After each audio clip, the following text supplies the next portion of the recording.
नमस्कार दोस्तों, स्वागत करते हैं आपका हमारे चैनल में। तो दोस्तों, जीवन में कई बार हमारे कई ऐसी समस्याएं आ जाती हैं जिनका हमें कहीं भी समाधान नहीं मिलता है।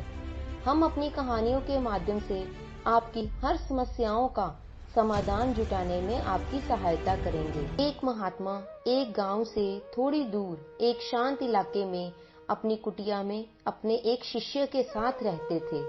दो शहरी नौजवान उनके पास अपनी समस्या लेकर आए। महात्मा जी, हमने सुना है आप हर समस्या का समाधान जानते हैं। तुम निश्चिंत होकर मुझे अपनी समस्या बताओ। बात ऐसी है, हम लोग इस शहर में नए आए हैं। यहाँ दहशत का माहौल है। यहाँ आवारा लोगों का बसेरा है। सड़कों पर गुजरते हुए लोगों से बदतमीजी की जाती है। आते जाते लोगों को गालियां दी जाती। कुछ दबंग लोग शराब पीकर सड़क किनारे खड़े हो जाते हैं और सामने से गुजरते हुए लोगों के साथ बदसलूकी करते हैं, उन्हें गालियां देते हैं, हाथापाई पर उतर जाते हैं। पहला नौजवान बोला, हम परेशान हो गए। भला ऐसे समाज में कौन रहना चाहेगा? आप ही बताएं। दोनों नौजवानों की बातें सुनकर महात्मा जी अपने आसन से उठे और यह बड़बड़ाते हुए कि यह समस्या बहुत गंभीर है, कुटिया के बाहर चले गए। नौजवान ने बाहर जाकर देखा, वो शांत खड़े अपने कुटिया के सामने वाली सड़क को देख रहे थे।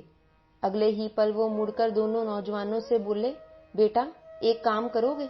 महात्मा जी दूर इशारा करते हुए बोले, यह सड़क देखो, यहाँ ये सड़क मुड़ती है, वहीं सामने एक नीम का बड़ा पेड़ है। जरा मेरे लिए वहां से कुछ नीम के पत्ते तोड़ लाओगे? जरूर महात्मा जी, जैसा आप कहें, कहकर दोनों नौजवानों ने कदम आगे बढ़ा लिए।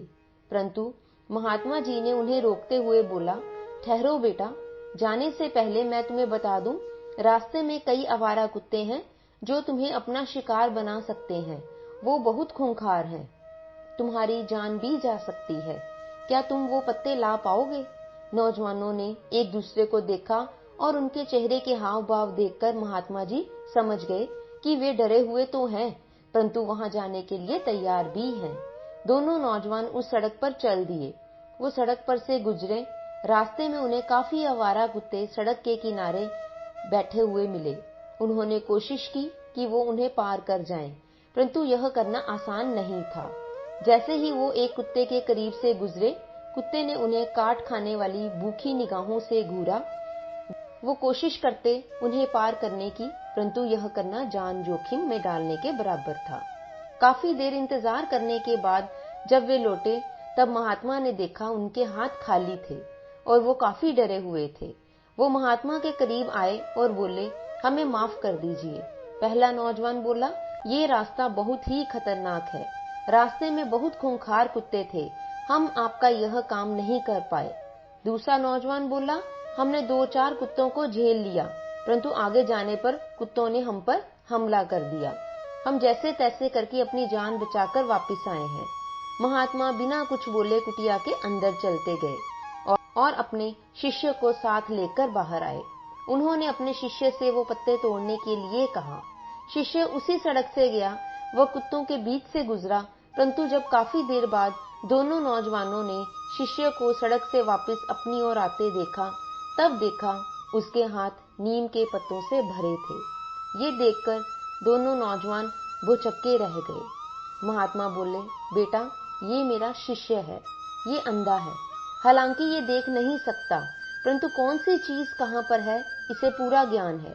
ये रोज मुझे नीम के पत्ते लाकर देता है, और जानते हो क्यों इसे आवारा कुत्ते कुछ भी नहीं कहते, बिल्कुल नहीं काटते? क्योंकि ये उनकी तरफ जरा भी ध्यान नहीं देता।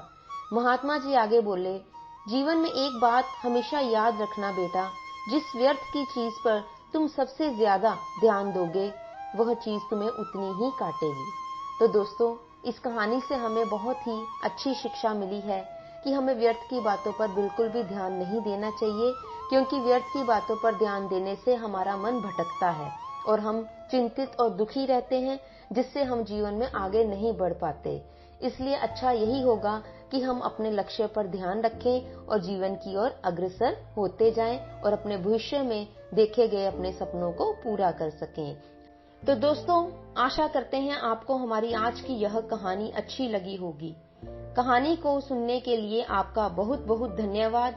अगर आप हमारे चैनल पर नए हैं तो हमारे चैनल को सब्सक्राइब कीजिए और हमारे साथ इसी तरह की कहानियां सुनने के लिए जुड़े रहें।